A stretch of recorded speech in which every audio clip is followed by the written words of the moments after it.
सहायता समूह की महिलाएं हैं, ड्रोन दीदियां यहाँ पे शामिल होंगी, लखपति दीदियां यहाँ पर मौजूद होंगी, आंगनवाड़ी महिलाएं यहाँ पर मौजूद होंगी।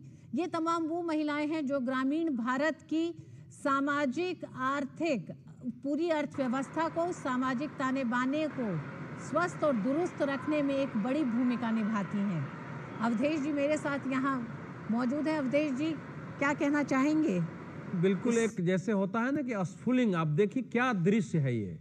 मतलब इस प्रकार की सभाएं जिसमें प्रधानमंत्री जाते हो केवल महिलाएं ही हैं, और आप देखिए सभी के हाथ में एकदम आधुनिक अपग्रेडेड जो है, जो आज के समय का अद्यतन मोबाइल है, और सब उसी ढंग से उपयोग कर रही हैं।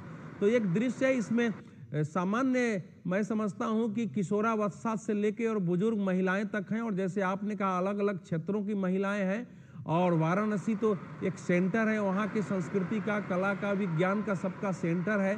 तो ये अद्भुत दृश्य है। मुझे नहीं लगता है कि भारत के विपक्ष ने कल्पना की होगी कि हम रोक देंगे तो वो धीरे धीरे मतलब एक महिलाओं के सांस्कृतिक और राजनीतिक पुनर्जागरण की दृष्टि से एक आंदोलन में परिणत हो जाएगा। ये कल्पना नहीं रही होगी, क्योंकि ये दृश्य देखने के बाद एक उत्साह तो पैदा होता ही है कि हमारे देश की महिलाओं के नेतृत्व को उभरने से कोई रोक नहीं सकता है, लेकिन साथ ही साथ अंदर एक भाव भी पैदा होता है। अवधेश जी, इतनी बड़ी संख्या में महिलाएं, और देश की महिलाओं ने संसद तक जिन जनप्रतिनिधियों को पहुंचाया, ये सोचकर पहुंचाया कि जब वो हक और अधिकारों की बात करेंगे तो उसमें महिला हक और अधिकार भी शामिल होंगे और उन्हें प्राथमिकता दी जाएगी। शायद उस प्राथमिकता की वो मांग करती हैं, और जब चुनावों में उनकी मांगों को प्राथमिकता दी जाएगी, इस तरह का आश्वासन अगर नेता देते हैं तो वो संसद तक दिखना चाहिए था। जो संसद में 33% महिला आरक्षण कानून को अमल में लाने के लिए जो संशोधन लेके आए गए, उन पर विपक्ष ने एक तरह से नकारात्मक एक उनकी सोच थी जो उन्होंने पास नहीं किया। देखिए, पहले दिन से हम लोग बात करते रहे हैं, 1996 से मुझे याद है कि बाहर अवश्य बात करते थे, लेकिन कोई इस बिल को पारित करना नहीं चाहता था। सभी दलों के सांसदों में यही भाव होता था कि अगर ये पास हो गया तो अनेक नेताओं को घर बैठ जाना पड़ेगा। इसी भाव से इसको आज रोका जाता रहा है। अभी भी तर्क दिया जाए, लेकिन यही भाव आ रहा है। उसी का रास्ता निकाला गया कि भाई ठीक है, 543 आपका रहने देते हैं।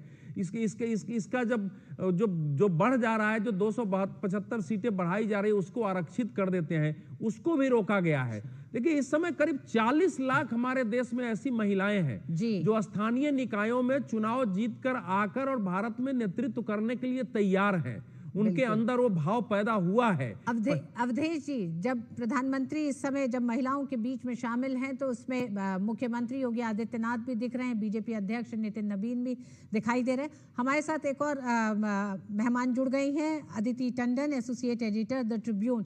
अदिति जी, बहुत बहुत स्वागत है। अदिति जी, अगर आप अपने भी टीवी स्क्रीन पे इन दृश्यों को देख रही हैं तो इस समय प्रधानमंत्री वाराणसी में हजारों की संख्या में इस पंडाल में महिलाएं मौजूद हैं, जहां प्रधानमंत्री इन महिलाओं से संवाद करेंगे।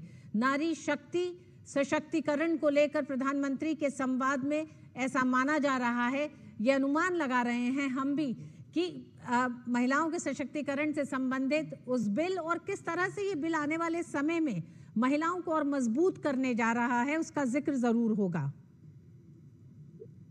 जाहिर तौर पर उसका जिक्र लाजमी भी है, क्योंकि हमने देखा कि अभी पीछे जो विशेष सत्र बुलाया गया था बिल पास करने के लिए, उसमें क्या हुआ, आपके गेस्ट पहले ही बोल चुके हैं इस बारे में। जो महत्वपूर्ण बात यही है कि अब जो नैरेटिव्स की लड़ाई शुरू हो गई है, प्रधानमंत्री ने देश के नाम संदेश भी दिया बिल गिरने के अगले दिन। ये अपने आप में एक बहुत महत्वपूर्ण घटना थी, क्योंकि उन्होंने महिला आरक्षण को इतनी गंभीर और इतना महत्वपूर्ण विषय समझा कि उन्होंने इस मुद्दे पर राष्ट्र को संबोधित किया। हमने पहले देखा है कि राष्ट्र को संबोधित किन किन मुद्दों पर प्रधानमंत्री ने किया है। तो ये जो उनका एक डिसीजन था, ये अपने आप में पॉलिटिकल सिंबोलिज्म में एक बहुत बड़ा सिग्नल था कि हमारे लिए महिला सशक्तिकरण और महिला रिजर्वेशन एक पॉलिटिकल स्लोगन नहीं है, हमारी कन्विक्शन की बात है। और ऐसा प्रधानमंत्री ने अपने वक्तव्य में भी कहा। जो बहुत इंपॉर्टेंट चीज उन्होंने कही, वो उन्होंने सिग्नल उसी दिन दे दिया था कि इस मुद्दे को भाजपा घर घर तक ले जाएगी। उन्होंने इनफैक्ट कैबिनेट की जो मीटिंग हुई थी उस बिल के गिरने के बाद, उसमें तमाम मंत्रियों को ये संदेश दिया कि आप लोग अपने अपने प्रदेश में अपनी अपनी कॉन्स्टिट्यूएंसी के हर गांव तक जाएंगे और ये संदेश देंगे कि हमने कोशिश की थी अपनी तरफ से 33% आरक्षण को लागू करने की, लेकिन किन वजहों से वो नहीं हो पाया। तो अब क्या है कि उत्तर प्रदेश एक बहुत इंपॉर्टेंट स्टेट है। हम जानते हैं कि प्रधानमंत्री आज वाराणसी में महिलाओं को संबोधित करने जा रहे हैं। इसका अपना भी बहुत बड़ा एक महत्व है, उनकी अपनी कॉन्स्टिट्यूएंसी है और मुझे लगता है करीब 50,000 महिलाएं वहां इस वक्त एकत्रित हैं और तमाम सेगमेंट से महिलाएं आई हैं। तो प्रधानमंत्री का मुझे ऐसा अनुमान है कि संदेश यही होने वाला है कि चाहे जो हो जाए वो अपनी टर्म में 33% की जो आरक्षण का प्रॉमिस है उसको पूरा करके रहेंगे। और ये हम जान रहे हैं कि 1996 से लेकर आज तक महिला आरक्षण का जो विधेयक है उसने कितनी लंबी लड़ाई लड़ी है।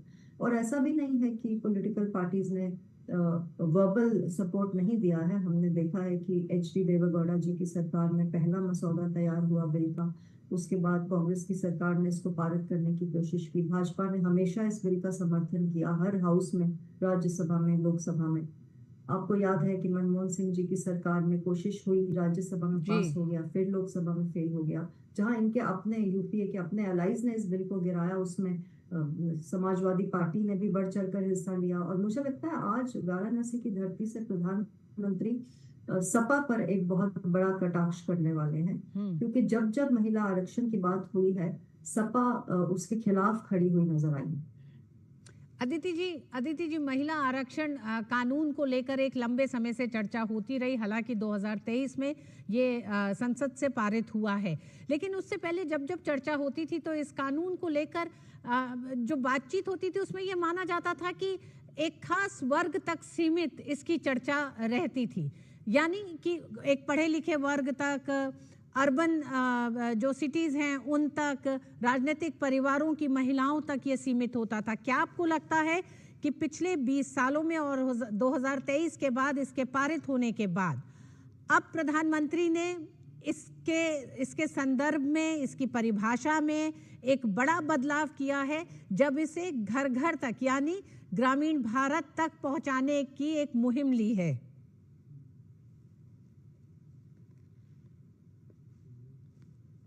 अदिति जी, आप हमारे साथ हैं? जी बिल्कुल, आपको सुन रहा है? जी, आप सुन पा रही हैं? जी मैं सुन पा रही हूँ। मैं बस ये कह रही थी अदिति जी, क्या आपको ये लगता है कि महिला आरक्षण कानून की बात जब पहले भी होती थी पिछले 20 सालों में, तो सीमित रहती थी कुछ खास राजनीतिक परिवारों के बीच में, उनके हित अहित को ध्यान में रखकर, या पढ़ी लिखी महिलाओं के बीच में, लेकिन प्रधानमंत्री ने जिस तरह से इस बार ये प्रण लिया है कि महिला आरक्षण कानून को लेकर वो घर घर तक लेके जाएंगे, हर महिला के जहन में इसके लिए एक जागरूकता होनी चाहिए, वो एक नई परिभाषा देना है इस पूरे कानून को। बिल्कुल, प्रधानमंत्री ने जब इस बिल का समर्थन में अपना वक्तव्य दिया तो उन्होंने ये बहुत बढ़ चढ़कर बोला कि किस तरीके से आजकल पंचायत लेवल पर और स्थानीय निकाय लेवल पर महिलाओं का नेतृत्व उभर कर आ रहा है। और ये इसीलिए पॉसिबल हो पाया क्योंकि तमाम पॉलिटिकल कंसेंसस के बाद 1992 में, आपको याद होगा, कि 73rd अमेंडमेंट पास हुई, जिससे 33% सीट्स पहली बार महिलाओं के लिए पंचायत लेवल पे आरक्षित हुई। हमने बाद में देखा कि बहुत सारी पॉलिटिकल पार्टीज, जैसा कि आपने कहा, ये बोलती रही कि ये जो महिला आरक्षण का बिल आया है, इसके आने से क्या होगा कि पॉलिटिकल डायनास्टीज की महिलाएं ही आगे आ पाएंगी। देखिए, कुछ हद तक उसमें सच्चाई है, क्योंकि अभी तक जो हम देख रहे हैं, अभी तक हम यही देख रहे हैं कि जो सशक्त परिवार हैं पॉलिटिकली, उन्हीं की महिलाएं आप देखने को पाते हैं। जैसे कि आप पार्लियामेंट में देख रहे हैं, प्रियंका गांधी हैं, वो वायनाड से MP है, सुप्रिया सुले हैं, वो NCP/SP चीफ की डॉटर हैं, और ऐसे बहुत सारे एग्जाम्पल्स हैं। हरसिमरत बादल है, जो भी अकाली दल की एक बहुत बड़ी फैमिली से आती हैं। यही वजह है कि विश्व पटल पर करने वाले हम आदरणीय माननीय प्रधानमंत्री जी का आज इस कार्यक्रम में सबकी तरफ से पर बहुत बहुत स्वागत है, अभिनंदन है, वंदन है।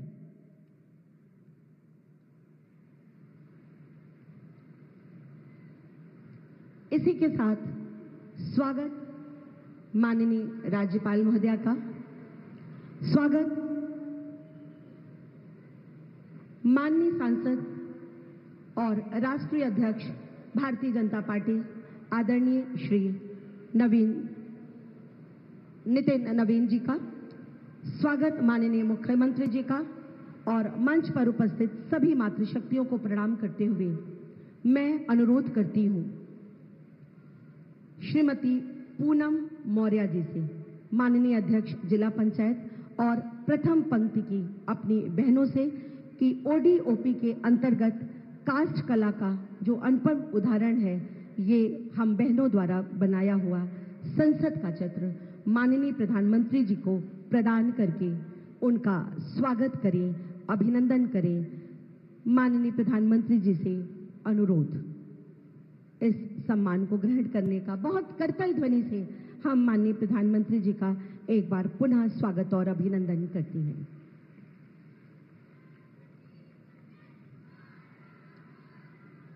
महिला शक्ति को प्रणाम करते हुए द्वितीय पंक्ति में बैठी अपनी सभी बहनों से अनुरोध करती हूँ कि माननीय प्रधानमंत्री जी को काशी की कला संस्कृति के अभिन्न अंग ये देवी स्वरूपा जो एक मुखौटे के रूप में है, ये मुकुट उन्हें हम सब की तरफ से प्रदान करके हमारे द्वितीय पंक्ति की ये बहनें पुनः एक बार माननीय प्रधानमंत्री जी का स्वागत कर रही हैं, अभिनंदन कर रही हैं, वंदन कर रही हैं। इसी के साथ हमारी तृतीय पंक्ति की बहनें जो बनारस की स्वयं सहायता समूह की हैं, जिन्होंने बनारस की आन बान शान और ओडीओपी की बनारसी साड़ी को, जिस पर जीआई टैग से आलोकित जरदोजी की कढ़ाई से नए संसद भवन की आकृति पुनः माननीय प्रधानमंत्री जी को भेंट करके हम सब उनका स्वागत करते हैं, अभिनंदन करते हैं, वंदन करते हैं। इसी के साथ महिलाओं के उत्थान के लिए सदैव लगी रहने वाली हमारी सामाजिक कार्यकर्ती बहनें, जिनमें श्रीमती मीना त्रिवेदी, श्रीमती मीना सिंह और डॉक्टर मोहिनी झंवर, ये हम सब की तरफ से जीआई टैग में शामिल प्रस्तर कला का अद्वितीय उदाहरण, ये हमारा राष्ट्रीय पक्षी मोर, इसकी प्रतिमा माननीय प्रधानमंत्री जी को प्रदान करेंगी। हमारी ये बहनें श्रीमती मीना त्रिवेदी, मीना सिंह और मोहिनी झंवर, आज हम सब अभिभूत हैं माननीय प्रधानमंत्री जी को अपने बीच पाकर और एक एक करके सभी उनका स्वागत करने को उत्सुक हैं।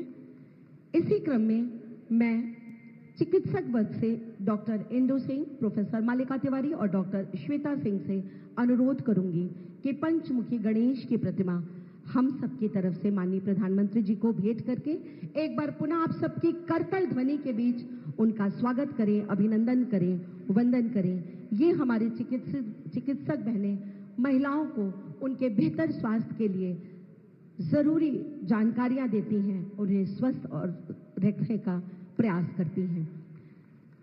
इसी के साथ मंच पर आएंगी डॉक्टर यमुना शुक्ला, डॉक्टर नीरजा माधव और आनंद प्रभा तथा संगीता कपूर।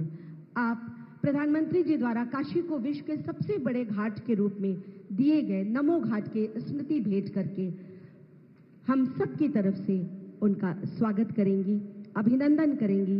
ये हमारी साहित्यकार, प्रिंसिपल, लेखिका और सीए बहनें हैं और कहते हैं एक शिक्षित नारी पूरे समाज को, पूरे देश को शिक्षित करती है।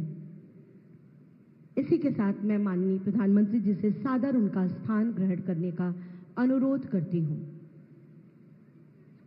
मैं अनुरोध करती हूं माननीय जिला पंचायत अध्यक्षा श्रीमती पूनम मौर्य जी से कि वो आए और स्वागत उद्बोधन प्रेषित करें। श्रीमती पूनम मौर्य जी।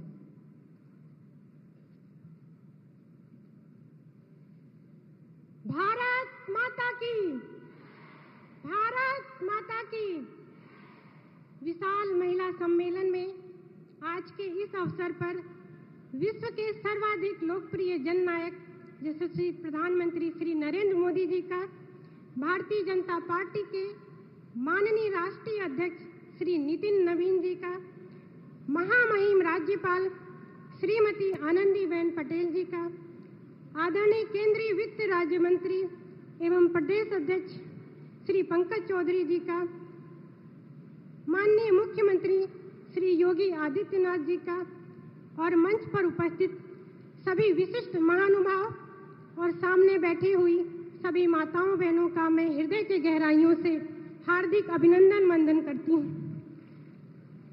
आज काशी की हर महिला आपको केवल देश के नेतृत्व के रूप में नहीं बल्कि परिवार के उस संरक्षक के रूप में देख रही है जिसने हमारी रसोई से लेकर हमारे आत्मसम्मान तक की चिंता की है और पिछले दशक में नारी शक्ति को उस विकास शिखर पर पहुंचाया जहां से हम बेखौफ होकर प्रगति के पथ पर अग्रसर हैं।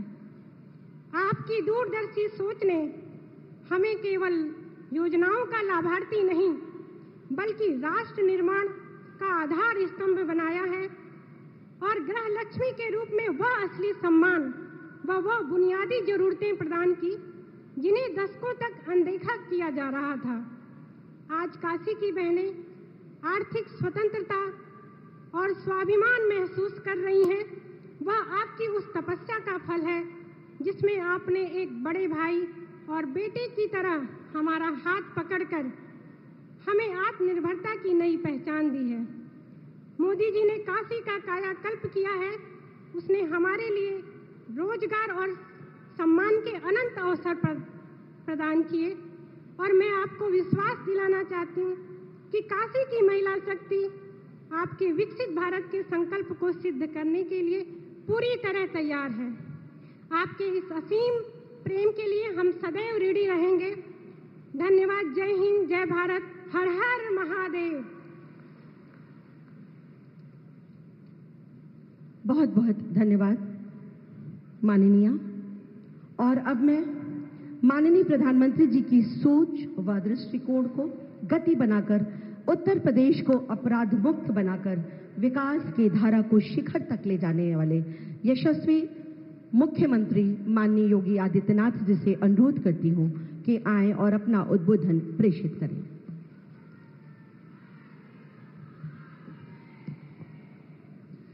भारत माता की, भारत माता की, भारत माता की, गंगे मैया की, गंगे मैया की, माता अन्नपूर्णा की, माता अन्नपूर्णा की। नमः पार्वती पतिये हर हर।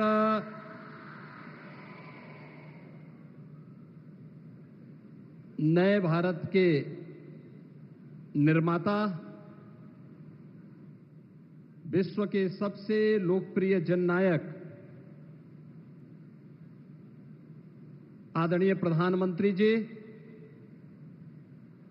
प्रदेश की माननीय राज्यपाल श्रीमती आनंदीबेन पटेल जी, भारतीय जनता पार्टी के राष्ट्रीय अध्यक्ष, राज्यसभा के माननीय सांसद माननीय श्री नितिन नवीन जी, केंद्रीय वित्त राज्य मंत्री, भारतीय जनता पार्टी के प्रदेश के अध्यक्ष श्री पंकज चौधरी जी, जिला पंचायत अध्यक्ष वाराणसी श्रीमती पूनम मौर्य जी, आज के इस नारी बंधन सम्मेलन में उपस्थित सभी माननीय जनप्रतिनिधिगण, काशी के प्रत्येक क्षेत्र से आई हुई सभी उपस्थित बहनें, आदरणीय प्रधानमंत्री जी की ही काशी में आज नारी वंदन सम्मेलन में मैं प्रदेश की आधी आबादी की ओर से पूरे प्रदेश वासियों की ओर से उनका हृदय से स्वागत करता हूं, अभिनंदन करता हूं।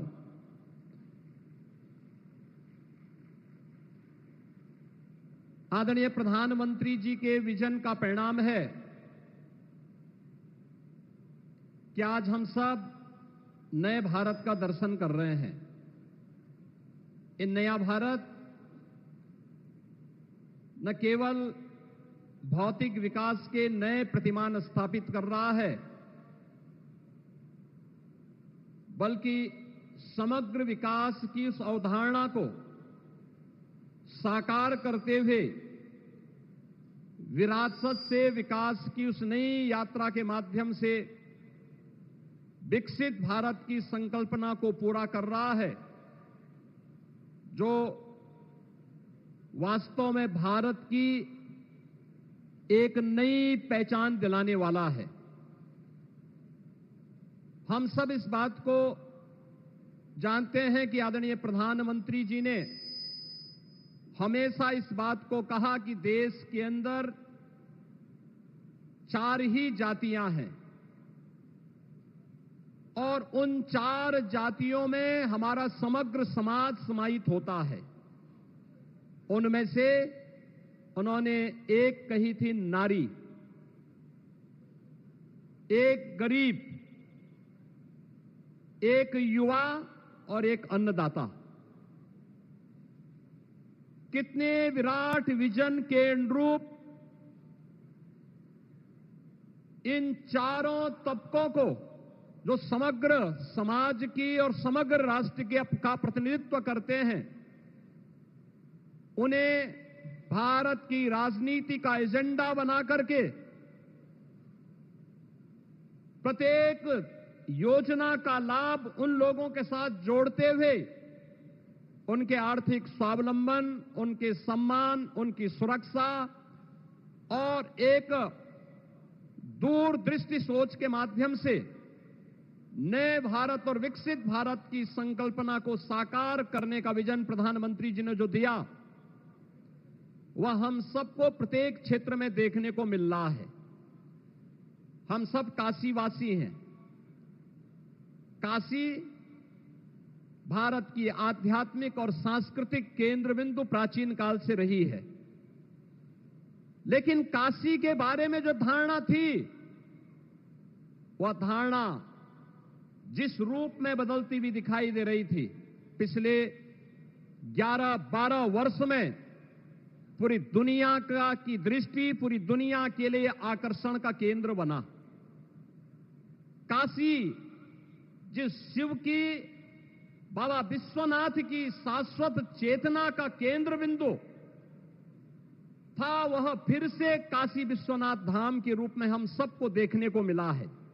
और आज हम सब इस बारे में देखते हैं कि विरासत और विकास का वह अद्भुत समन्वय न केवल काशी में, उत्तर प्रदेश में और पूरे देश के अंदर हम सबको उसी जीवंतता के साथ दिखाई दे रहा है जो आदरणीय प्रधानमंत्री जी ने काशी से प्रारंभ किया। आज पूरे देश के अंदर वह हम सबको दिखाई दे रहा है।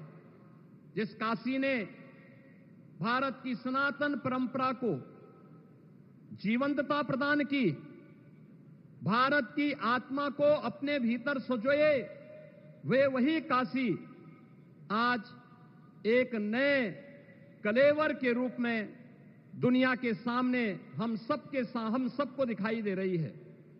आज जब यहां पर आदरणीय प्रधानमंत्री जी का आगमन हम सबके बीच में इस नारी शक्ति वंदन अधिनियम, जिसे संसद में जो आदरणीय प्रधानमंत्री जी ने पिछले 11-12 वर्ष में नारी सुरक्षा, नारी सम्मान और नारी सुरक्षा के लिए जिस अभियान को अपने हाथों में लिया था, लाभार्थी परख योजना के साथ साथ अब वह देश के कानून निर्माता के रूप में देश के लिए कुछ और बड़ी महत्वपूर्ण पहल को आगे बढ़ा सकें। एक समय सीमा के अंदर 2029 में उन्हें यह अधिकार प्राप्त हो और देश की विधायिका में, देश की संसद में, देश की विधानसभाओं में उन्हें 33% आरक्षण की व्यवस्था सुनिश्चित हो और उनका प्रतिनिधित्व हो। उसको रोकने की जो कुछ सी साजिश विपक्ष ने, कांग्रेस ने, समाजवादी पार्टी ने, इंडी गठबंधन ने किया है, उसके खिलाफ देश के अंदर आक्रोश की प्रतिध्वनि के रूप में आज हमें आधी आबादी के मन में वह आक्रोश झलकता हुआ दिखाई दे रहा है। और उस आक्रोश की अभिव्यक्ति एक और विपक्ष के नकारात्मक रवैये के खिलाफ वह अभिव्यक्ति हम सबको सुनाई देती है, तो दूसरी ओर आदरणीय प्रधानमंत्री जी के प्रति कृतज्ञता और आभार व्यक्त करके उनके स्वागत के लिए उमड़ी हुई ये बहनें इस बात की गवाह भी देती हैं कि नहीं, प्रधानमंत्री जी के प्रत्येक विजन के साथ आधी आबादी पूरी मजबूती के साथ आदरणीय प्रधानमंत्री जी के साथ खड़ी है। बहनों और भाइयों, हम सब इस बात को जानते हैं, काशी ने पिछले 11-12 वर्ष में एक लंबी दूरी तय की है। इस दौरान काशी को विकास की जिन नई ऊंचाइयों तक पहुंचाने का कार्य आदरणीय प्रधानमंत्री जी के नेतृत्व में हुआ है, इनमें 35,000 करोड़ रुपए से अधिक की परियोजनाएं अब तक काशी के अंदर जमीनी धरातल पर उतरी हैं।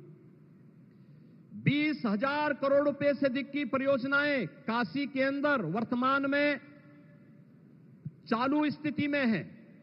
और आज आदरणीय प्रधानमंत्री जी 6,300 करोड़ रुपए से अधिक की परियोजनाओं का लोकार्पण और उनका शिलान्यास करके काशी को एक नई सौगात विकास की परियोजनाओं के माध्यम से आज प्रदान करने के लिए काशी में आज की इस महिला नारी वंदन सम्मेलन के माध्यम से आज यहां पर हम सबके सामने उपस्थित हुए हैं। मैं इस अवसर पर जिनके मार्गदर्शन में नए भारत का दर्शन हम सबको देखने, अपनी आंखों में उसको देखने का अवसर प्राप्त हो रहा है, उसको महसूस करते हुए हम गौरव की अनुभूति कर रहे हैं। आज इस सम्मेलन के अवसर पर मैं एक बार फिर से जिनकी प्रेरणा से, जिनके मार्गदर्शन में नए भारत का नया उत्तर प्रदेश विकास के प्रतिमान को स्थापित करते हुए आगे बढ़ रहा है, समग्र विकास की उस अवधारणा को साकार कर रहा है। क्या गांव, क्या गरीब, क्या किसान, क्या नौजवान, क्या आधी आबादी, इन सभी के उन्नयन के लिए जो कार्यक्रम आगे बढ़ रहे हैं, उन कार्यक्रमों की श्रृंखला में आज काशी में यह नारी गरिमा के प्रतीक नारी वंदन का यह सम्मेलन आदरणीय प्रधानमंत्री जी के स्वागत और अभिनंदन के लिए यहां पर उत्सुक है। भीषण गर्मी के बावजूद 3 बजे से ही यहां पर ये बहनें यहां पर उपस्थित हो गई थी और आदरणीय प्रधानमंत्री जी भी पूर्वोत्तर भारत के दौरे के उपरांत बंगाल के चुनाव के दौरे और सिक्किम के दौरे के बाद सीधे काशी में, अपनी काशी में आए हैं। आज यहां पर आपके साथ संवाद करने, मां गंगा और मां अन्नपूर्णा के साथ साथ बाबा विश्वनाथ को नमन करने के लिए आज यहां पर आए हैं। मैं इस अवसर पर आदरणीय प्रधानमंत्री जी का हृदय से स्वागत करता हूं, अभिनंदन करता हूं। भारतीय जनता पार्टी के राष्ट्रीय अध्यक्ष के रूप में पहली बार काशी में पधारे हैं भारतीय जनता पार्टी के राष्ट्रीय अध्यक्ष माननीय श्री नितिन नवीन जी। मैं इस अवसर पर काशी वासियों की ओर से और खासतौर पर काशी की इन बहनों की ओर से, उत्तर प्रदेश के सभी कार्यकर्ताओं की ओर से उनका भी और आदरणीय राज्यपाल जी का भी हृदय से स्वागत और अभिनंदन करते हुए अपनी वाणी को विराम देता हूं। धन्यवाद। जय हिंद, जय जय श्री राम। बहुत बहुत आभार माननीय मुख्यमंत्री जी।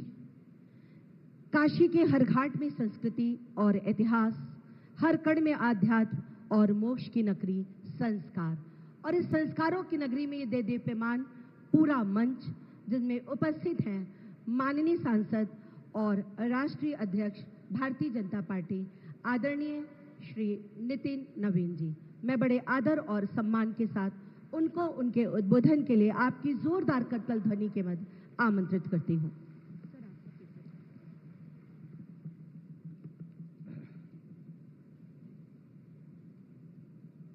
आज वाराणसी की इस पवन धरा पे उपस्थित होकर काशी वासियों के साथ इस पवित्र बाबा विश्वनाथ की नगरी में अपनी उपस्थिति दर्ज करने का सौभाग्य प्राप्त हुआ, इसके लिए मैं तमाम काशीवासियों का भी अभिनंदन करता हूं। आज मंच पे उपस्थित इस नारी वंदन सम्मेलन में देश के यशस्वी प्रधानमंत्री और ऐसे शख्सियत जिन्होंने नारी को सम्मान, सुरक्षा और स्वाभिमान की जिंदगी देने का संकल्प लिया है, वैसे अपने प्रिय नेता, देश के यशस्वी प्रधानमंत्री और आपके प्रिय सांसद आदरणीय नरेंद्र भाई मोदी जी का मैं अभिवादन करता हूं। मंच पर उपस्थित महामहिम राज्यपाल महोदया श्रीमती आनंदीबेन जी, उत्तर प्रदेश को उत्तम प्रदेश के रूप में विकसित करने वाले योगी आदित्यनाथ जी, भारतीय जनता पार्टी के प्रदेश के अध्यक्ष केंद्रीय मंत्री पंकज चौधरी जी, जिला पंचायत की अध्यक्षा श्रीमती पूनम मौर्य जी, आज का दिन मेरे लिए भी विशेष है। मैं माताओं और बहनों को केवल काशी के इस भूमि में नमन ही नहीं करता, काशी की इस भूमि पर आपका अभिनंदन करता हूं। काशी केवल एक शहर या भूगोल का हिस्सा नहीं, ये अनादि अनंत संस्कृति का वो जीवंत चेतना है जिसमें युगों युगों से भारत को ज्ञान, शक्ति और भक्ति की राह दिखाई है।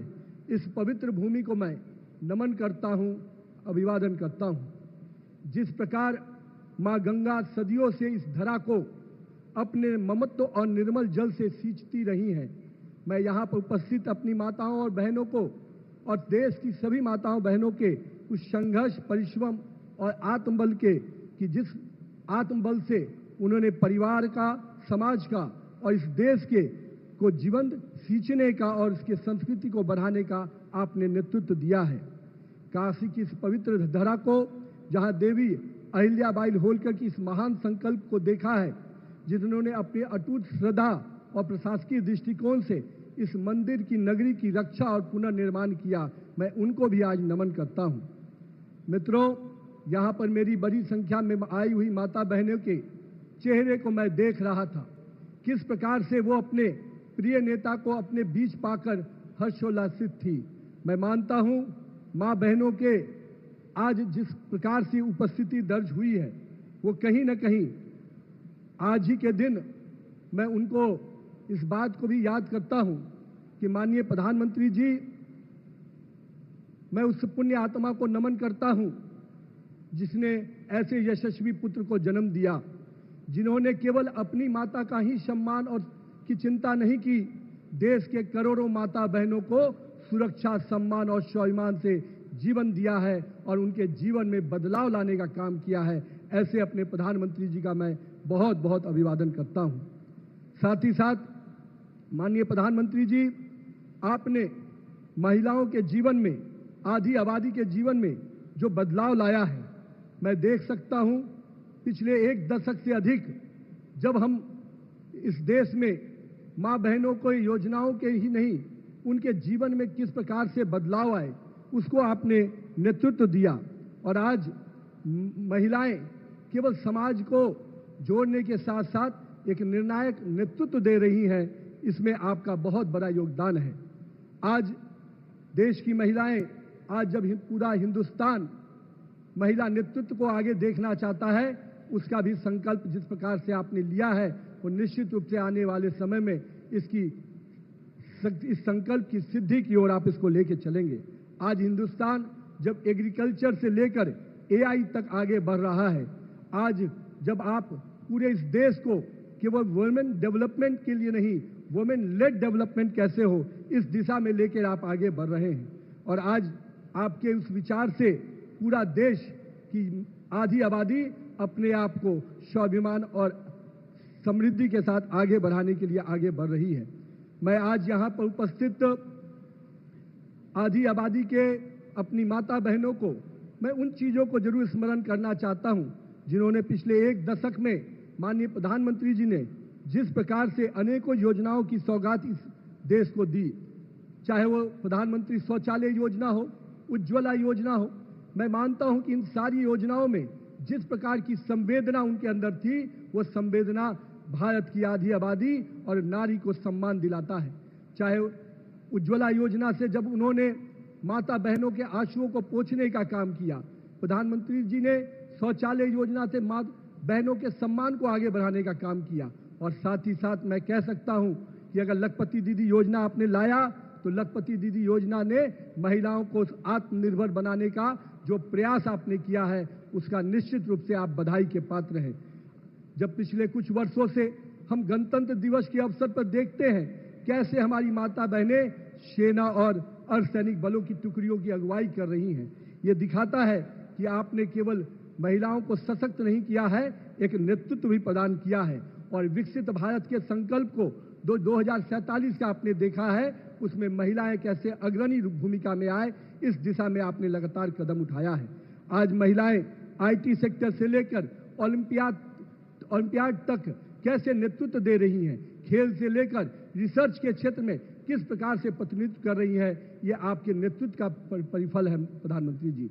मैं देख रहा था बहुत सारी हमारी बहनें यहाँ उपस्थित हैं, जिस प्रकार से बहनों के अंदर उत्साह दिख रहा था। आपने बेटी पढ़ाओ, बेटी बचाओ और बेटी पढ़ाओ की योजनाओं से जिस प्रकार से महिलाओं और पुरुष के रेशियो को आपने मजबूत करने का काम किया, उससे आज मेरी बहनें आत्मनिर्भर भी बन रही हैं और साथ ही साथ अपने आप को सशक्त रूप से इस देश के सही नागरिक के रूप में आगे काम कर रही हैं। मैं माननीय प्रधानमंत्री जी, नारी शक्ति को जो उड़ान देने का आपने जो शक्ति प्रदान करने का जो योजना लिया, भरसक ये योजनाओं को विपक्ष के साथियों ने रोकने का प्रयास किया है, पर हम जानते हैं आपने जब जब इस देश के लिए कोई संकल्प किया है, उस संकल्प को सिद्धि में आपने पहुंचाया है। इस देश गवाह है कि जब आपने ट्रिपल तलाक की योजना ली तो महिलाओं के सम्मान का जो विषय हो सकता था, उस सम्मान को देने का काम जब आपने किया तो देश की आबादी ने आपको आशीर्वाद दिया है। प्रधानमंत्री जी, मैं मानता हूं कि आज इस बिल के माध्यम से भले ही कुछ आंकड़ों के आधार पर यह रुका जरूर है, पर हम मानते हैं आपने संकल्प किया है तो आप इसको निश्चित रूप से पूरा भी करेंगे। आज देश की आबादी में जिस प्रकार से महिलाओं का योगदान, उनका सहयोग मिल रहा है, हम पूरी तरह से आश्वस्त हैं कि आने वाले समय में आपकी सोच का परिणाम निश्चित रूप से नारी बहनें सशक्त होंगी और आत्मनिर्भर बनकर आगे बढ़ेंगी। मैं माननीय प्रधानमंत्री जी, आज इस काशी की नगरी पे आकर मैं आज उसकी पुरानी विरासत को भी मैंने देखा है, किस प्रकार से गलियों का ये शहर था, आज ये शहर पूरा विकसित शहर के रूप में दिख रहा है। इसके सांस्कृतिक विरासत को जिस प्रकार से आपने पुनर्जीवित किया है, पुनर्स्थापित किया है, एक एक सनातनी अपने आप को गौरवान्वित महसूस करता है जब वो काशी की नगरी में आता है। मैं काशी की इस पवित्र नगरी पर आप सभी का अभिवादन भी करता हूं और साथ ही साथ जय मां गंगे की इस नगरी को नमन करता हूं। जय बाबा विश्वनाथ, भारत माता की जय, वंदे मातरम।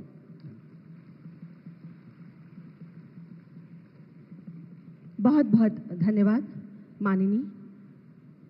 आपके शब्द, आपकी प्रेरणा निश्चित रूप से हम सब झांसी की रानियां हैं और देश को जब भी हमारी जरूरत पड़ेगी हम सब देश के लिए तन मन धन से समर्पित रहेंगे। बहुत जोरदार तालियों से एक बार पुनः मंच का अभिवादन।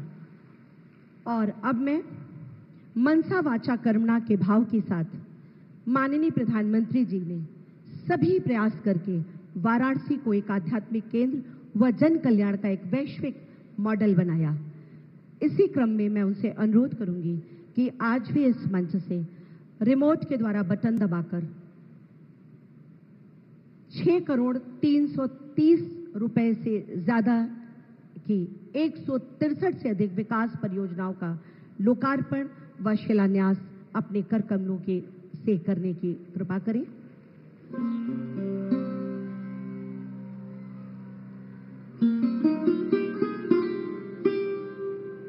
ये वृहद निवेश काशी की बुनियादी संरचना के साथ साथ माननीय प्रधानमंत्री जी के जीवन सुगमता के दर्शन को चरितार्थ करता हुआ काशी वासियों के जीवन स्तर में गुणात्मक सुधार लाएगा।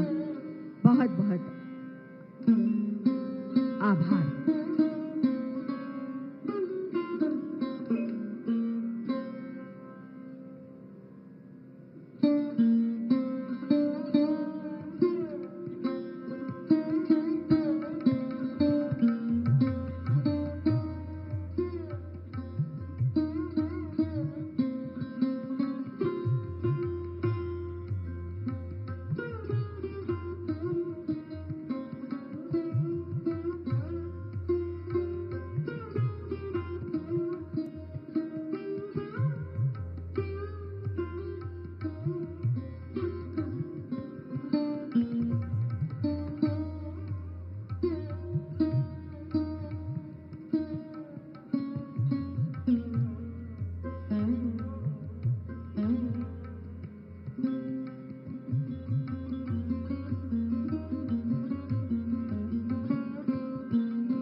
करतल ध्वनि से हम सब माननीय प्रधानमंत्री जी का आभार व्यक्त करते हैं। अब आइए काशी में रेलवे से जुड़ी विभिन्न योजनाओं पर आधारित ये एक लघु फिल्म देखते हैं।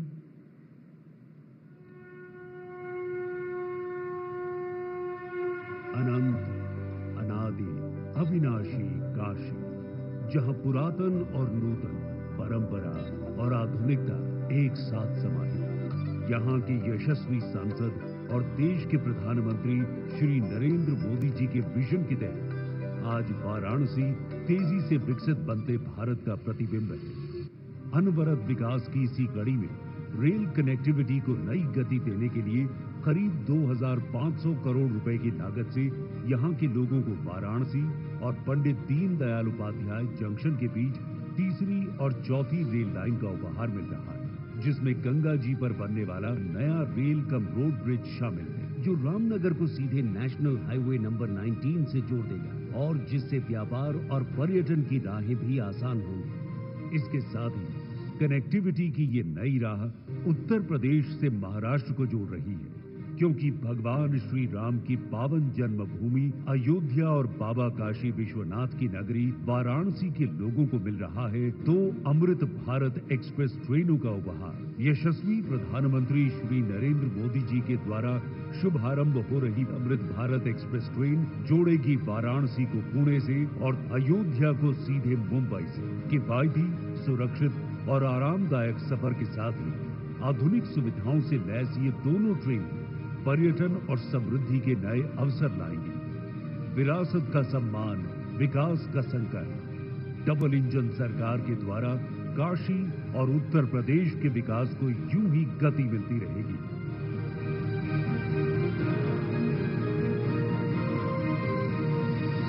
हर हर महादेव।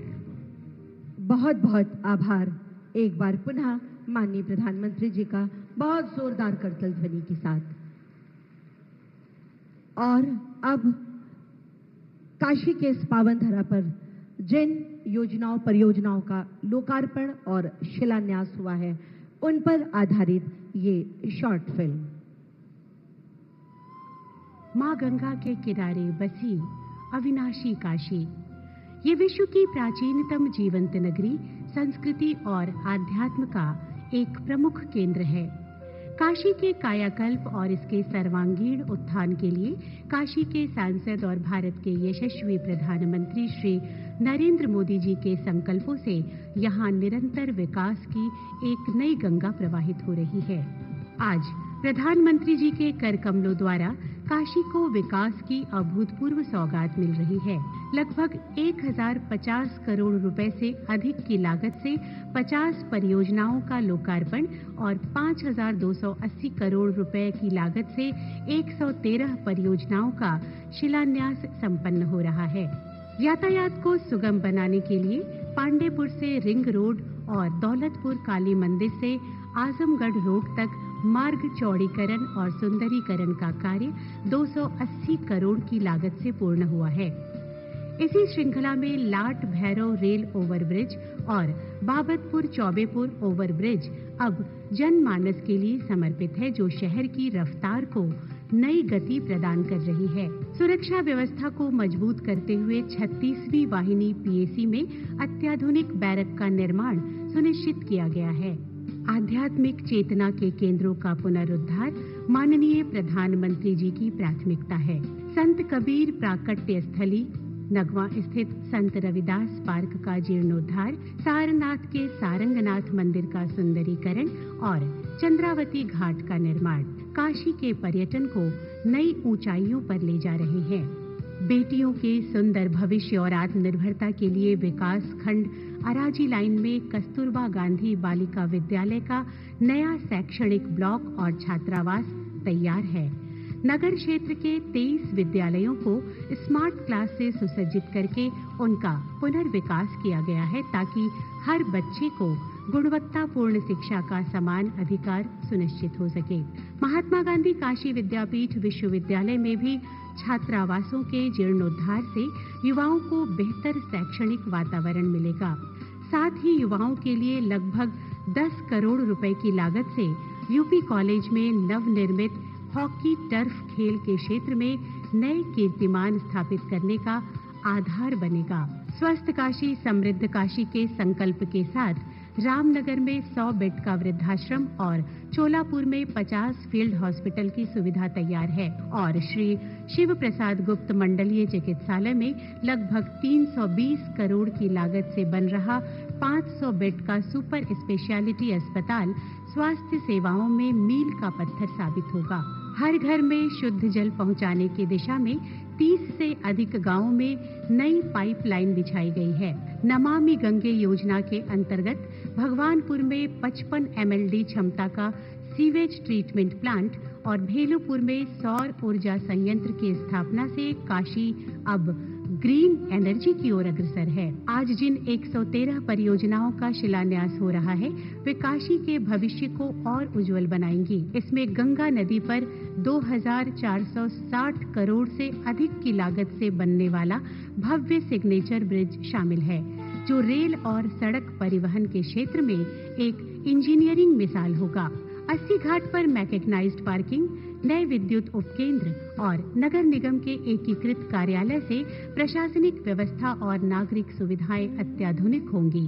साथ ही काशी को लेगेसी वेस्ट यानी दशकों से जमा कचरे के पहाड़ों से मुक्त करने की दिशा में 50 करोड़ से अधिक लागत की परियोजना से 12 लाख टन कचरे का वैज्ञानिक निस्तारण किया जाएगा। काशी के विस्तार के साथ अब नए शामिल हुए 25 वार्डों के हर घर तक नगर निगम की गाड़ी पहुंचेगी। आज 150 नए ई-वाहनों को हरी झंडी दिखाई जा रही है, जो प्रदूषण मुक्त सफाई सुनिश्चित करेंगे। साथ ही 20 करोड़ से अधिक की लागत से बनने वाले 6 नए ट्रांसफर स्टेशनों के बाद सड़कों पर कहीं भी ओपन डंपिंग साइट नहीं बचेगी।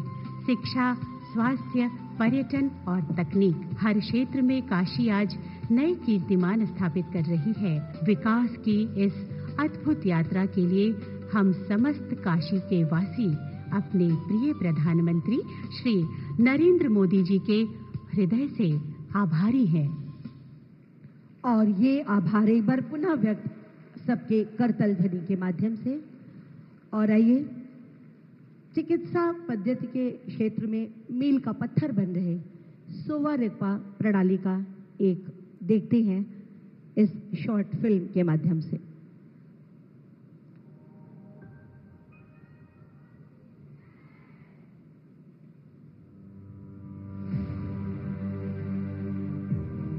भारत ज्ञान की भूमि, सभ्यता को दिशा देने वाला राष्ट्र।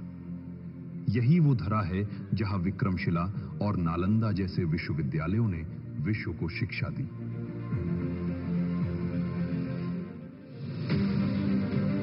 इसी ज्ञान धारा से हिमालय की गोद में विकसित हुई एक अद्भुत चिकित्सा पद्धति सोवा रिगपा। सोवा अर्थात उपचार और रिगपा अर्थात विज्ञान, चिकित्सा का विज्ञान। आयुष परिवार में सोवा रिगपा सिस्टम को शामिल किया गया है। आयुर्वेद, योग और नेचुरोपैथी, यूनानी, सिद्धा और होम्योपैथी, इसके बाद सोवा रिगपा आयुष परिवार का 6ठा सदस्य हो गया है। आज माननीय प्रधानमंत्री श्री नरेंद्र मोदी के नेतृत्व में भारत सरकार इस अमूल्य विरासत को केंद्रीय उच्च तिब्बती शिक्षा संस्थान के माध्यम से नई पहचान दिला रही है। ये संस्थान आज परंपरा और आधुनिकता के अद्वितीय संगम के रूप में उभर रहा है, जो तिब्बती और हिमालयी बौद्ध संस्कृति के संरक्षण के साथ साथ उसे वैश्विक परिप्रेक्ष्य में स्थापित करने का सशक्त माध्यम बन चुका है। ये संस्थान केवल एक शिक्षण केंद्र नहीं, बल्कि एक समग्र चिकित्सा धाम है। इसके केंद्र में निहित है सोवा रिगपा की प्राचीन निदान पद्धति, एक ऐसी समग्र चिकित्सा दृष्टि जो हिमालय की दुर्लभ जड़ी बूटियों और बौद्ध करुणा से समृद्ध है तथा शरीर, मन और चेतना के संतुलन को समझती है। इसके मूल आधार में है भैषज्य गुरु, उपचार बुद्ध, जो रोग को केवल शारीरिक विकार नहीं बल्कि जीवन ऊर्जा के असंतुलन के रूप में देखते हैं। इस संस्थान की शिक्षा पद्धति जो प्राचीन परंपरा के साथ आधुनिक जो ढांचा है, यूनिवर्सिटी का ढांचा है, उस पद्धति में डाल करके बच्चों को शिक्षित करना जो है इस संस्थान का उद्देश्य रहा है। 27 एकड़ में फैला यह हरित परिसर 5 संकायों, 12 विभागों और 5 शोध इकाइयों के साथ ज्ञान परंपरा को आगे बढ़ा रहा है, जहां अस्पताल और मेडिकल कॉलेज साथ-साथ संचालित होते हैं। यहां विद्यार्थी नाड़ी विज्ञान की सूक्ष्मता, औषधीय वनस्पतियों की शक्ति और आधुनिक शोध की दृष्टि को एक साथ लेकर आगे बढ़ते हैं। इसी ज्ञान के आधार पर संस्थान का सोवा रिगपा चिकित्सालय प्रतिदिन 250 से अधिक मरीजों को उपचार प्रदान करता है। वर्ष 2024 से 25 में यहां 35,000 से अधिक रोगियों का सफलतापूर्वक उपचार किया गया। इस समृद्ध ज्ञान परंपरा को सहेजने का दायित्व निभाता है शांत रक्षित पुस्तकालय, जहां 87,000 से अधिक पुस्तकें और दुर्लभ पांडुलिपियां सुरक्षित हैं, जो सदियों की बौद्धिक विरासत को जीवंत बनाए रखती हैं। साथ ही हर्बल गार्डन और फार्मास्यूटिकल इकाई में हिमालयी जड़ी बूटियों से पारंपरिक औषधियां तैयार की जाती हैं, जो इस ज्ञान को जन जन तक पहुंचाती हैं।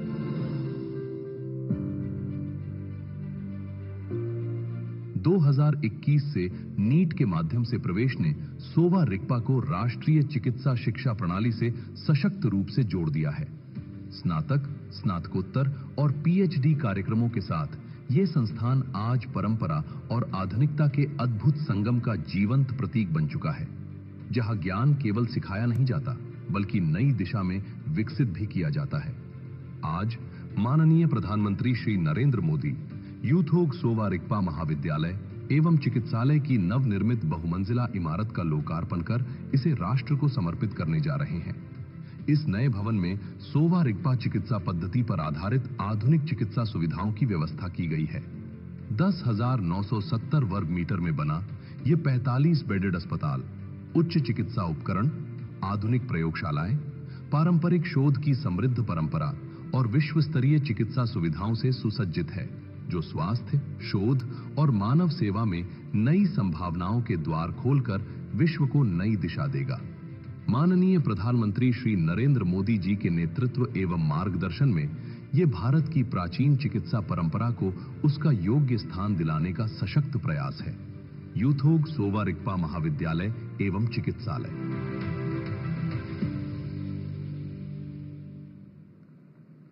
बहुत जोरदार करतल ध्वनि के साथ एक बार पुनः माननीय प्रधानमंत्री जी का अभिवादन। और अब मैं बड़े ही आदर और सम्मान के साथ माननीय प्रधानमंत्री जी से अनुरोध करती हूं 3,21,813 दुग्ध उपभोक्ताओं को बनास डेयरी की ओर से उनका बोनस उनके खातों में रिमोट का बटन दबाकर ट्रांसफर करने की कृपा करें माननीय प्रधानमंत्री जी।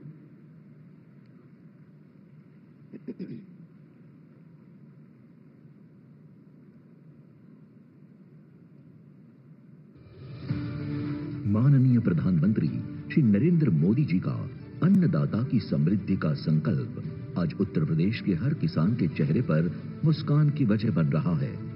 उत्तर प्रदेश की इसी मिट्टी पर लिखी जा रही है किसानों की समृद्धि की एक नई कहानी।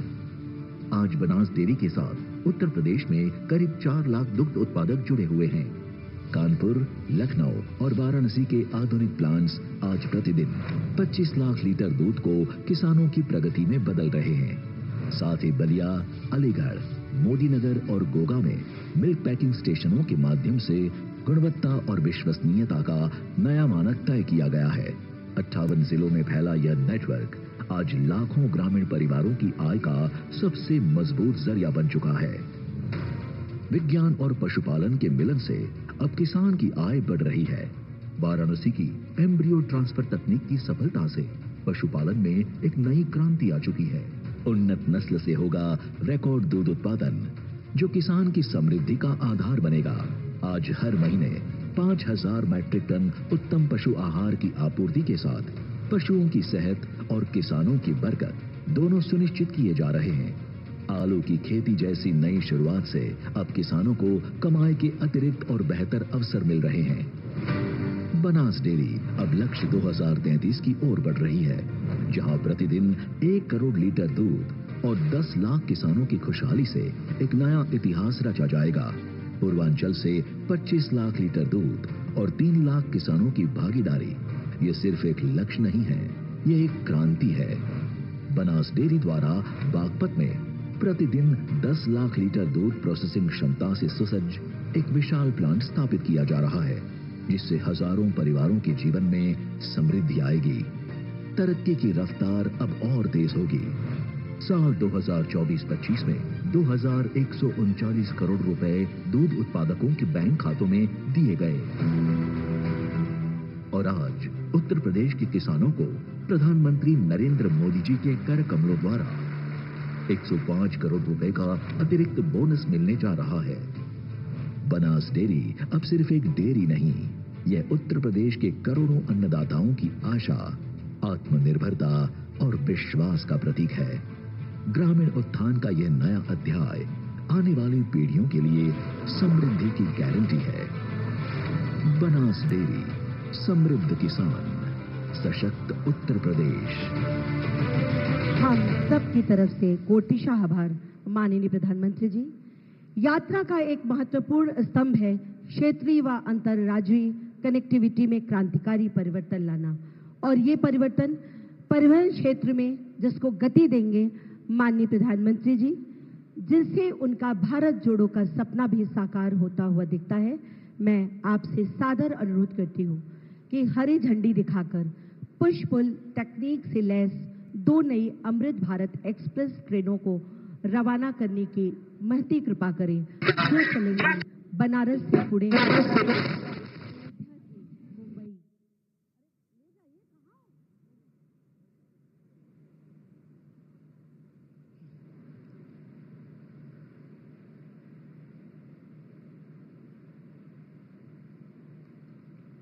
बहुत जोरदार तालियों से आज इस नई सौगात का भी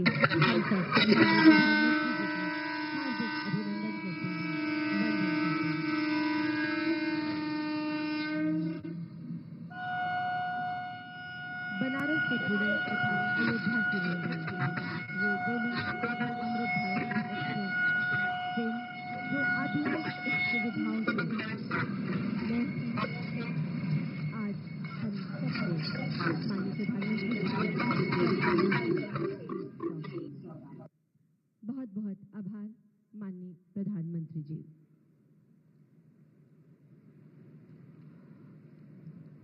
मनसा वाचा कर्मणा के भाव के साथ आपके सभी प्रयासों ने वाराणसी को एक आध्यात्मिक केंद्र व जन कल्याण का एक वैश्विक मॉडल बनाकर विश्व पटल पर इसको स्थापित कर दिया है। हम सब आपके अटूट संकल्पों की पुष्टि में तन मन धन से आपके साथ हैं। आइए आप सभी की करतल ध्वनि के साथ मैं माननीय प्रधानमंत्री जी को बड़े ही सम्मान के साथ उनसे अनुरोध करती हूँ कि आज इस महिला सम्मेलन को अपना विशेष आशीर्वाद प्रदान करें।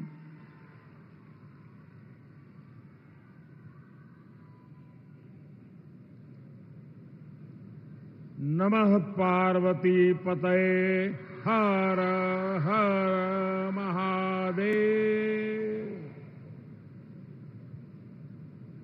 उत्तर प्रदेश के राज्यपाल आनंदीबेन पटेल, यहाँ के लोकप्रिय मुख्यमंत्री योगी आदित्यनाथ जी, संसद में मेरे साथी और बीजेपी के राष्ट्रीय अध्यक्ष श्रीमान नितिन नवीन जी, उत्तर प्रदेश से सांसद और यूपी बीजेपी के अध्यक्ष श्रीमान पंकज चौधरी जी, जिला पंचायत अध्यक्षा बहन पूनम मौर्य जी, मंच पर उपस्थित काशी की महिला पार्षद और ग्राम प्रधान, अन्य जनप्रतिनिधिगण और विशाल संख्या में यहां पधारी मेरी माताएं, बहनें और बेटियां, आप सबको नमस्कार। साथियों, हमारी काशी माता श्रृंगार गौरी, माता अन्नपूर्णा, माता विशालाक्षी, माता संकटा और मां गंगा ऐसी दिव्य शक्तियों की भूमि है। ऐसे में आप सभी बहनों बेटियों के इस समागम ने इस अवसर को बहुत दिव्य बना दिया है। हम काशी के ई भूमि पर आप सब माई बहन के, काशी के बिटियन के प्रणाम करत है। साथियों, आज का ये अवसर नारी शक्ति के वंदन और विकास का उत्सव तो है ही। थोड़ी देर पहले ही यहां हजारों करोड़ रुपए के प्रोजेक्ट का शिलान्यास और लोकार्पण हुआ है। इसमें काशी में हर प्रकार के विकास से जुड़ी परियोजनाएं हैं। साथ ही काशी और अयोध्या की कनेक्टिविटी बढ़ाने वाले काम भी है। कुछ देर पहले 2 अमृत भारत ट्रेनों को हरी झंडी दिखाई गई है। काशी से पुणे और अयोध्या से मुंबई, ये दोनों अमृत भारत ट्रेनें यूपी और महाराष्ट्र की कनेक्टिविटी को और बेहतर बनाएगी। अब मुंबई, पुणे सहित पूरे महाराष्ट्र के लोगों को अयोध्या धाम और काशी विश्वनाथ धाम पहुंचने का एक और आधुनिक विकल्प मिल गया है। मैं इस शुभ आरंभ के लिए देशवासियों को बधाई देता हूं। साथियों, भारत को विकसित बनाने का मिशन अनवरत चल रहा है। और जब मैं विकसित भारत की बात करता हूं तो उसका सबसे मजबूत स्तंभ भारत की नारी शक्ति है। आज इस कार्यक्रम में आप सभी बहनों बेटियों से एक महायज्ञ की शुरुआत के लिए आशीर्वाद लेने के लिए मैं आया हूं। काशी के सांसद के तौर पर, देश के प्रधानमंत्री के तौर पर मुझे देश हित के एक बड़े लक्ष्य की प्राप्ति के लिए आप सबका आशीर्वाद चाहिए। और ये बड़ा लक्ष्य है लोकसभा, विधानसभा में महिलाओं के लिए आरक्षण को लागू करना। अभी कुछ दिन पहले सपा और कांग्रेस जैसे दलों की वजह से हमारा ये प्रयास संसद में सफल नहीं हो पाया। लेकिन मैं आप सभी बहनों को फिर से भरोसा देता हूं, आपके आरक्षण का हक लागू हो, इसमें कोई कोर कसर बाकी नहीं छोड़ूंगा। साथियों, घर में महिला के सशक्त होने से पूरे परिवार को ताकत मिलती है। इससे समाज मजबूत होता है, देश मजबूत होता है। अतीत में बहनों बेटियों को बहुत संघर्ष करना पड़ा है। काशी की आप बहनों ने भी कई तरह की मुश्किलें देखी हैं। आपने भी कितनी ही चुनौतियों का सामना किया है। बेटियों को अक्सर अनेक प्रकार के सवालों से गुजरना पड़ता था। तुम ये करके क्या करोगी? तुम्हें इसकी क्या जरूरत है? तू का करवू? तोहे का जरूरत है? तू चुप रह, ये काम तो से ना हो पाई।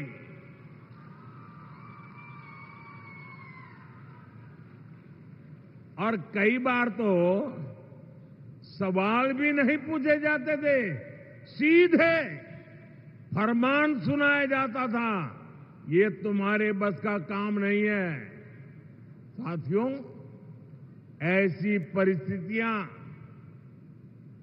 सिर्फ काशी की बहनों के लिए रही हो ऐसा नहीं है। देश की अधिकतर बहन बेटियों के ऐसे अनुभव रहे हैं और इसको सहज मान लिया जाता था। इसलिए मैं जब 25 साल पहले गुजरात में मुख्यमंत्री बना था तो सबसे पहले मैंने ऐसी धारणाओं को तोड़ने का प्रयास किया। उस दौरान बेटियों के लिए समर्पित 2 बड़ी योजनाएं शुरू की गई थी। एक थी शाला प्रवेशोत्सव, स्कूल में बच्चियों का एडमिशन, ताकि बेटियां ज्यादा संख्या में स्कूल पहुंचे, बीच में ही उनका स्कूल न छूटे। और दूसरी थी मुख्यमंत्री कन्या केळवणी निधि, ताकि बेटियों की फीस में उनकी मदद की जा सके। साथियों, तब से लेकर आज तक हमारी सरकार की नीतियों में निरंतर महिला कल्याण को सर्वोच्च प्राथमिकता दी गई है।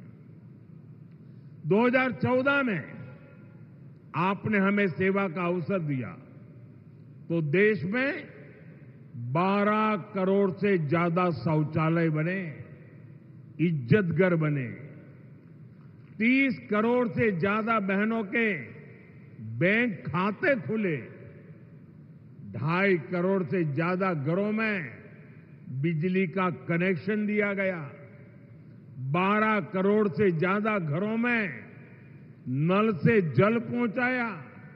यानी अनेक बड़ी योजनाओं के केंद्र में बहनों बेटियों को रखा गया। साथियों, 2 साल पहले यहां बनारस में सुकन्या समृद्धि योजना से जुड़ा बहुत बड़ा अभियान चलाया था।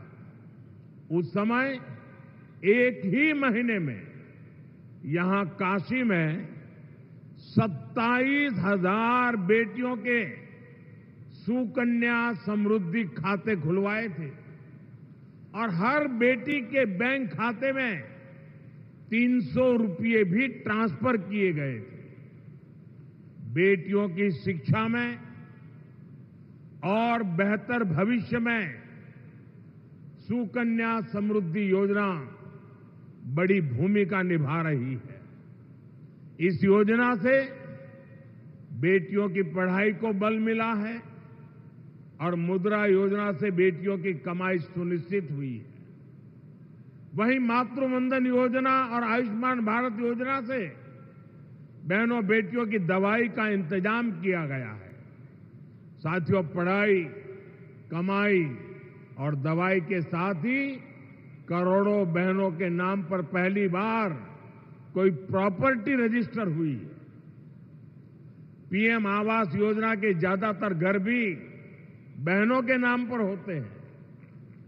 आज हमार माई बहन सही में अपने घर का मलकिन बनत है। साथियों, हमारी सरकार का पूरा जोर बहनों की सुविधा और सुरक्षा पर रहा है। यही 2 चीजें हैं जो सशक्तिकरण की नींव मजबूत करती है। आपने यहां यूपी में अपनी आंखों के सामने हालात बदलते देखे।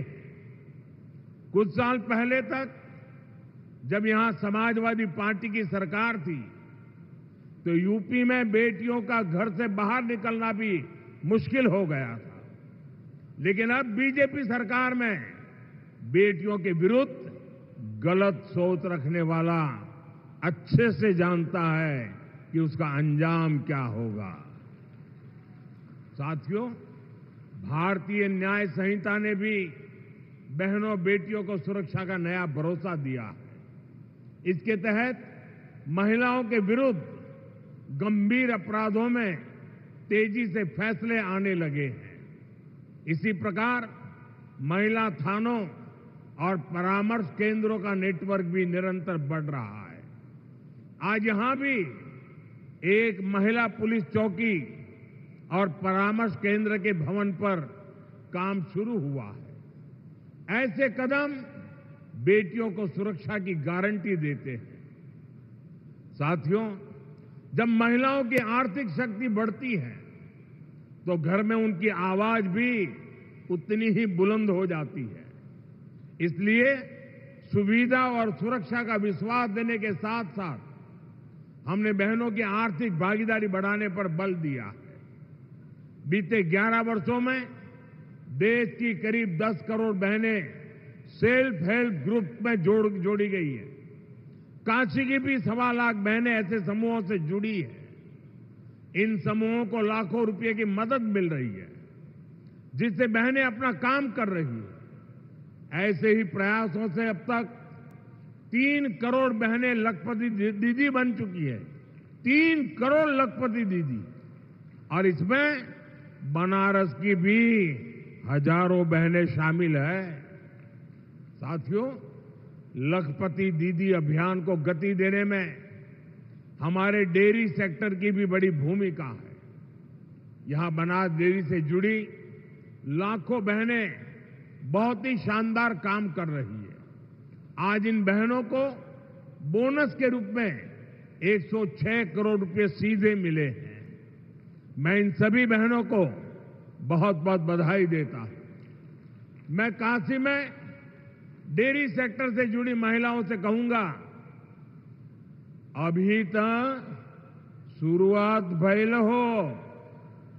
बनारस बड़ी, बनारस डेयरी बड़ी और ई बोनस भी बढ़त जाए। साथियों, बीजेपी एनडीए सरकार बहनों को आत्मनिर्भर भी बना रही है और विकसित भारत बनाने के लिए चल रहे अभियान का नेतृत्व भी दे रही है। डिजिटल पेमेंट्स को आगे बढ़ाने में हजारों बैंक सखियों की बड़ी भूमिका है। बीमा और इंश्योरेंस से जुड़े काम को बीमा सखियों का नेतृत्व मिल रहा है।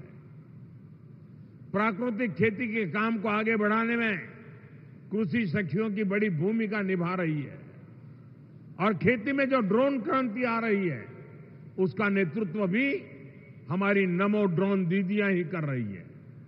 बीते दशक में बेटियों के लिए थल सेना, नौसेना और वायुसेना में नए अवसर मिले हैं।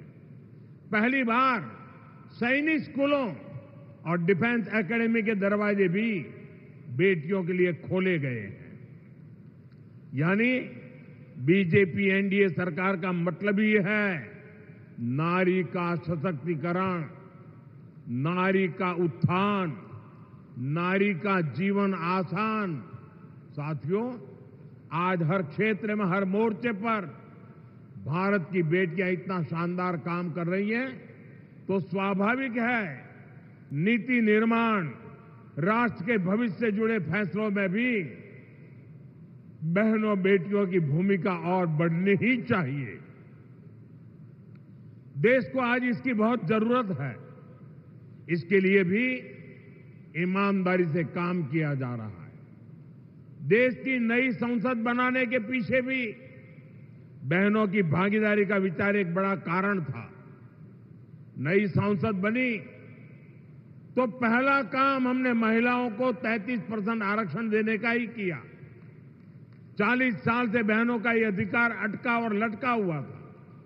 इसलिए हमने साल 2023 में संसद में नारी शक्ति वंदन अधिनियम पारित करवाया। साथियों, कानून बनने के बाद उसे लागू किया जाना जरूरी होता है। अब ये जरूरी है ये कानून जल्द से जल्द लागू हो, इसलिए पिछले दिनों संसद में इसको लेकर चर्चा रखी गई थी। संविधान में संशोधन के लिए हम कानून लाए थे। ये संशोधन ऐसा था जिसके बाद ज्यादा संख्या में बहनें विधानसभा और संसद में पहुंच पाती। लेकिन साथियों, कांग्रेस, समाजवादी पार्टी, टीएमसी और डीएमके जैसी पार्टियों ने एक बार फिर देश की महिलाओं को धोखा दिया। ऐसे दलों ने 40 साल से महिला आरक्षण पर ब्रेक लगाया हुआ था। अब समाजवादी पार्टी ने फिर से इसे लाल झंडी दिखा दी है। साथियों, असली बात यह है कि ये सारे परिवारवादी और तुष्टीकरण में डूबे दल नारी शक्ति से डरे हुए हैं। आप सभी से डरे हुए हैं। ये परिवारवादी दल देश की उन बेटियों को विधानसभा और संसद नहीं आने देना चाहते, जो कॉलेज कैंपस से लेकर पंचायतों, स्थानीय निकायों तक हर जगह अपने दम पर नेतृत्व दे रही है। ये जानते हैं कि अगर धरातल पर काम करने वाली बेटियां ऊपर आ गई तो इनका नियंत्रण खत्म हो जाएगा, इनकी सत्ता पर सवाल खड़े हो जाएंगे। इसलिए ही जो परिवारवादी दल है ये संसद में हुए विरोध में सबसे आगे रहे हैं। साथियों, मुझे संतोष है कि देश की बहनें, बेटियां इनकी इस कुटिल मंशा को पहचान गई है। आप देख रहे हैं असम, केरलम, पुडुचेरी, बंगाल और तमिलनाडु में बहनों ने रिकॉर्ड मतदान किया है।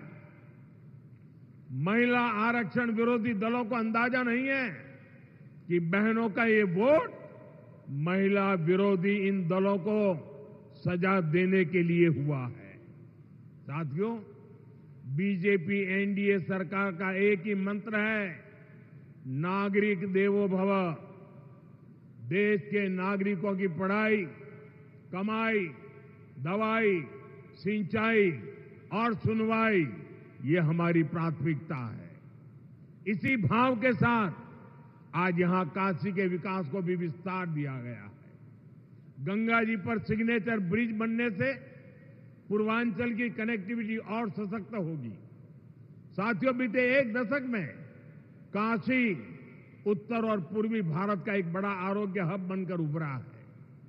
500 बेड का मल्टी सुपर स्पेशलिटी अस्पताल काशी के हेल्थ केयर इकोसिस्टम को और मजबूत करेगा। इसके अलावा 100 बेड के क्रिटिकल केयर ब्लॉक का भी शिलान्यास किया गया। इससे गंभीर बीमारियों के इलाज के लिए एक बहुत बड़ी सुविधा काशी में जुड़ेगी। साथियों, गंगा जी की साफ सफाई हो, घाटों के विकास से जुड़ा काम हो या शासन प्रशासन से जुड़े भवनों का निर्माण हो, हर हुआ और भवानीपुर में किसानों के लिए भंडारण सुविधाएं हो, वृद्धाश्रम हो, महिला छात्रावास हो, ये सब काशी के संवेदनशील विकास का ही प्रमाण है। इन कार्यों से बनारस के लोगों को ही सबसे ज्यादा फायदा हो रहा है। साथियों, काशी की विरासत, यहां की धरोहर को सशक्त करने का अभियान भी निरंतर चल रहा है। संत कबीर स्थली का विकास और नगवा स्थित संत रविदास पार्क का जीर्णोद्धार ये हमारे इसी अभियान का हिस्सा है। साथियों, हमारी काशी अविनाशी है। ये अनवरत चलने वाला शहर है। इसी तरह विकास का अभियान भी निरंतर गतिमान है। मैं नारी शक्ति का वंदन करते हुए एक बार फिर हमें आशीर्वाद देने के लिए मैं आपका आभार व्यक्त करता हूं और विकास कार्यों के लिए शुभकामनाएं देता हूं। मेरे साथ बोलिए भारत माता की, भारत माता की, भारत माता की। वंदे वंदे वंदे। हर हर महादेव।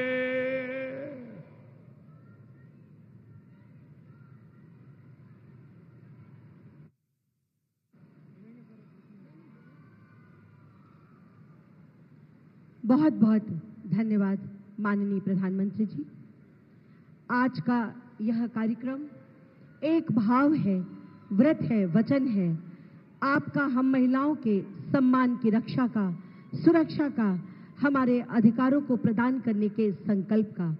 आपके इन्हीं संकल्पों की पुष्टि में एक बार पुनः दोहराती हूँ कि हम सब तन मन धन से आपकी वंदना करते हैं, आपका अभिनंदन करते हैं।